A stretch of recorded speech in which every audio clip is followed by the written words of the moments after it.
৫০-এর পরে নারীর জীবন এক নতুন অধ্যায়ের শুরু। নারীর জীবনের প্রতিটি দশক এক একটি সংগ্রামের গল্প।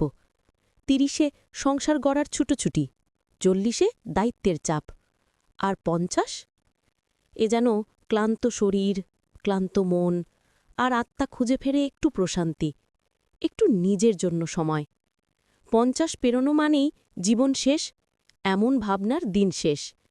এই বয়সটা আসলে একটা নতুন সূর্যোদয়, যেখানে আপনি আসল নায়িকা, আপনার নিজের জীবনের। এখন সময় এসেছে একটু পেছনে তাকিয়ে নিজের কৃতিত্বকে স্যালুট জানানোর। আপনি বহুদিন ধরে সংসারের প্রতিটি কোণ, প্রতিটি মানুষের জন্য নিজের অস্তিত্ব বিলিয়ে দিয়েছেন। এখন সময় এসেছে নিজেকে ভালোবাসার। হিসেব বন্ধ করুন, আশা কমান। জীবনের সমস্ত হিসেব মিলবে না, এই বাস্তবতা মেনে নিতে শিখুন।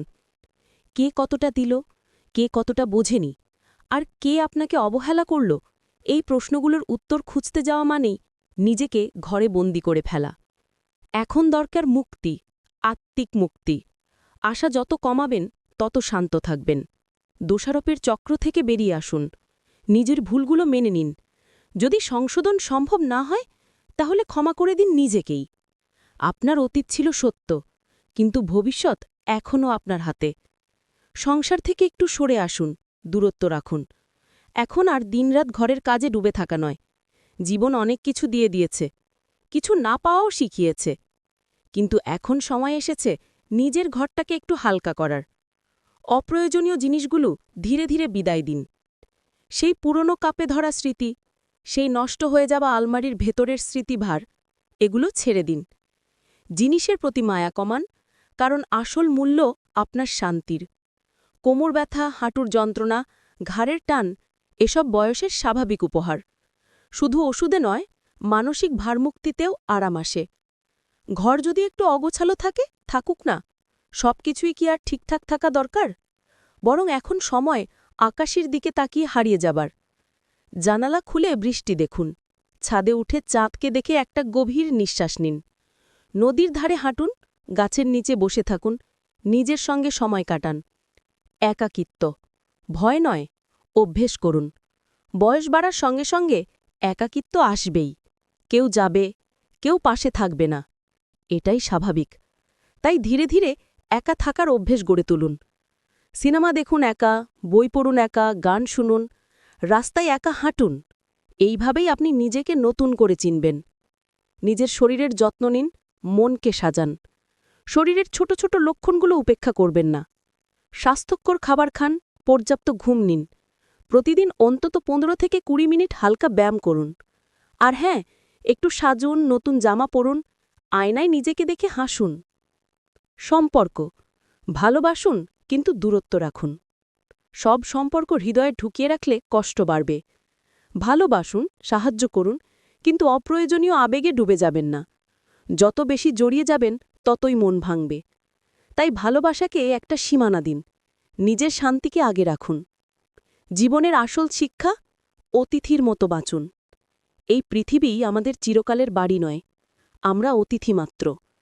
এই ভাবনাটা যদি প্রতিদিনের জীবনের অংশ করে ফেলতে পারেন, তাহলে দুঃখ, হিংসে, প্রতিযোগিতার মতো বিষাক্ত অনুভূতিগুলো নিজে থেকেই কমে যাবে। মনে রাখবেন, জীবন আপনাকে অনেক কিছু দিয়েছে। সব না হোক, কিছু মধুর মুহূর্ত ছিল, সেগুলোই আপনার সম্পদ। প্রতিদিন অন্তত একবার সেগুলোর কথা ভাবুন। মনের ভিতর আলোর মতো জ্বলে উঠবে স্নিগ্ধ শান্তি। একটি নতুন জীবন শুরু হোক আজ থেকেই। নিজেকে ভালোবাসার এই যাত্রা আজ থেকেই শুরু করুন। এখন থেকে আপনি আপনার প্রথম ও প্রধান দায়িত্ব। আপনি আপনার সবচেয়ে কাছের মানুষ। ভালো থাকুন, ধীরে হাঁটুন, গভীরভাবে বাঁচুন। ফেসবুক দেখতে দেখতে লেখাটা পেলাম, ভীষণ ভালো লাগলো, তাই আপনাদের সব্বার সাথে শেয়ার করলাম। সংগৃহীত। ওর হাতের কাছে টিভির রিমোট ছিল, তাই ছুঁড়ে লেহের বলল, ইয়ার্কি মারার জায়গা পাও না, তুমি আর তোমার ছেলে কোনো ব্যাপারেই সিরিয়াস নাও। টিভিতে নিউজ চলছিল, প্রত্যুত্তর না করে সেদিকে মনোযোগী হলাম। একজন পুরুষের জন্য চোখ কান খোলা রেখে জিহ্বাতে যথাসম্ভব লাগাম টেনে স্ত্রীর চাওয়া পাওয়া বুঝেও না বোঝার ভান করার নাম হচ্ছে সংসার। আমার স্ত্রী অর্থাৎ সুমি কয়েকদিন ধরে তার ছেলের জন্য পাত্রী দেখছে। সুমির প্ররোচনায় আমিও কয়েকদিন সঙ্গে গিয়েছি। আজকালকার মেয়েরা চমৎকার, এক মাথা ঘোমটা টেনে মাথা নিচু করে বসে থাকার পাত্রী ওরা নয়। সব প্রশ্নের উত্তর সাবলীল ভঙ্গিতে দেয়। ভদ্রঘরের শিক্ষিতা কোনো মেয়েই দেখতে অসুন্দর নয়। তাদের কথাবার্তা, চোখের চাহনিতে যে ব্যক্তিত্বের আভা ফুটে ওঠে, এর চেয়ে মোহনীয় রূপ থাকার প্রয়োজন নাই। সুমি এসবে ধার ধারে না। ওর এক বান্ধবী একটা মেয়ের কথা বলেছিল, তাকে দেখতে গিয়েছিলাম। সুমির ভাষ্য, দেখতে খারাপ না, তবে গলার স্বর ফ্যাকাশে। কথা বললে হাঁসের মতো প্যাক প্যাক শব্দ বের হয়। আমি মনে মনে বলি, কণ্ঠস্বর সৃষ্টিকর্তার দান, এতে ওর কে দোষ? মামা যে মেয়েটার সন্ধান দিয়েছিল, একদিন তাকে দেখিয়ে এলাম। তারপর বাসা থেকে রাস্তায় বের হয়ে সুমির কি হম্বিতম্বি। ছোট লোক জিজ্ঞেস করে, আপনার ছেলে স্যালারি পায় কত? আমার সাবেক কলিগের মেয়েটাকে আমার বেশ পছন্দ হয়েছিল, কিন্তু সুমির হল না। বলে, হাইট কম, 4 ফুট 11 ইঞ্চি। আমি মিনমিন করে বললাম, আমার কাছে তো লম্বাই মনে হলো। তুমি বুঝো কি, হাই হিল পড়েছিল, ভেবেছিল আমার চোখকে ফাঁকি দিতে পারবে। সুমি যুদ্ধ জয়ের ভঙ্গিতে হাসে। সারাদিন আমাদের এমন কথোপকথন চলতেই থাকে। বিভিন্ন টপিক, শুরুটা সে করে, শেষটাও সে। আমার কাজ হচ্ছে তার কথা মতো হ্যাঁ বা না করা। এই কাহিনী কত মাস বা কত বছর চলত তা স্বয়ং বিধাতাই জানতেন। কিন্তু ঘটনা উল্টে দিল আমাদের ছেলে আকাশ। সে গত শুক্রবার নাস্তার টেবিলে ঘোষণা দিল, তার পছন্দের একটা মেয়ে আছে। সুমি পরোটা ভাজা রেখে দৌড়ে এলো। কি বলছিস? মেয়ের নাম কি? কি করে? বৃষ্টি আমার ক্লাসমেট ছিল।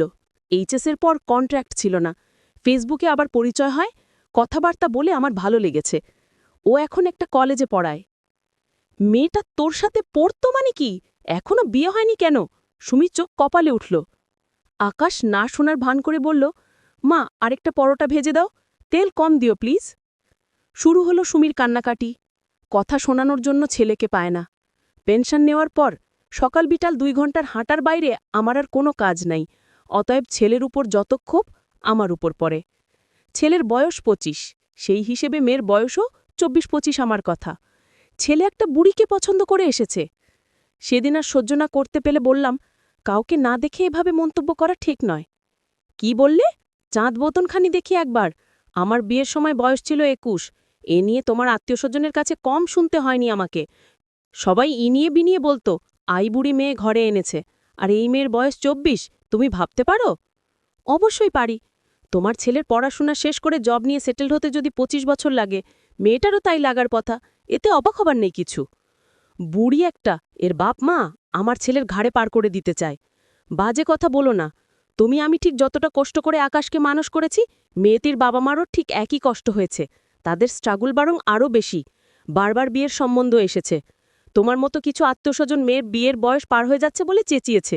তারপরও মেয়েকে নিজের পায়ে দাঁড় করাতে পিছপাও নিয়ে হ্যাটস অফ। কি বললে? আমার মতো মানে কি? না মানে, আমি খারাপ কিছু বুঝতে চাইনি, জাস্ট উদাহরণ দিলাম আর কি। তার ঠিক পর থেকে সুমি ডিভোর্স চাইছে। স্বামীর কাছে মূল্য নাই, ছেলে কথা শোনে না, এ সংসার সে করবে না। সুমি শুনলে রাগ করবে। তারপরেও ছেলের সাথে বৃষ্টিকে দেখতে গেলাম। চমৎকার মেয়ে, দেখলেই বোঝা যায় পরিষ্কার পরিবারে বড় হয়েছে। মেয়ে বাবাকে সাথে করে নিয়ে এসেছিল। ভদ্রলোক আমাদের পরিবার সম্বন্ধে ততটুকুই কৌতূহল দেখালেন, যতটুকু না দেখালেই নয়। আমি মোটামুটি পাকা কথা সেরে ফেললাম। সুমির রিয়াকশন ছিল দেখার মতো। সবকিছু শুনে সে বাপের বাড়ি গিয়ে উঠল। সকাল বিকাল ফোন করে হুমকি দেয়, আমার বিরুদ্ধে নারী নির্যাতনের কেস করবে। মেয়ে পক্ষ বাড়িতে আসার আগের দিন কল করলাম, শুনছ, সরিষা ইলিশ কিভাবে রাঁধে বলতে পারো? মানে? বৃষ্টির বাড়ির লোকজন আসবে কালকে। মেনু কি? খাসি, ইলিশ মাছ, সাদা ভাত আর ডাল। এর চেয়ে বেশি কিছু রাঁধতে পারি না, তুমি তো জানোই। ওপাশ থেকে ফোন কেটে দিল। গিন্নি বিকেলে এসে হাজির। ঘরদোর গুছাতে গুছাতে গজগজ করতে লাগল। বাপ ছেলে বাড়িঘরের যে অবস্থা করে রেখেছি, মেয়ে পক্ষ বস্তি মনে করে পালিয়ে যেত। নিহাত বাড়ির মানসম্মানের প্রশ্ন নয়, নয়তো আমি কখনোই ফিরতাম না। ভালো ভালোই বিয়েটা হয়ে গেল। সুমি দরজায় বন্ধ করে কান্নাকাটি করছে। কাছে গিয়ে বসতেই বলে উঠল, একটাই ছেলে আমাদের, নিজের সুখশান্তি বিসর্জন দিয়ে কত কষ্ট করে ওকে বড় করলাম, তার এই প্রতিদান? বলতে ইচ্ছে হলো, ছেলে পেটে ধরেছ, মানুষ করেছ, এর বদলে তুমি মাতৃত্বের সুখ পেয়েছ, এর চেয়ে বেশি আশা করাটা অন্যায়। বলতে চাইলেও বলতে পারলাম না। মাতৃত্ব আর পিতৃত্ব এক জিনিস না। মায়েদের আবেগ হয় বাঁধনহারা। ছেলের শত ভালোর মাঝেও হাজারটা ত্রুটি চোখে পড়ে। উঠে পড়লাম, বাইরে সুন্দর হাওয়া দিচ্ছে, একটু খোলা আকাশের নিচে একা একা হাসব। সুমিকে নিয়ে আমার কিছু করার নেই, শুধু মনে মনে প্রার্থনা করি ছেলের বউয়ের সাথে ছেলের মায়ের সম্পর্ক যেন সুন্দর হয়, সত্য ঘটনা অবলম্বনে।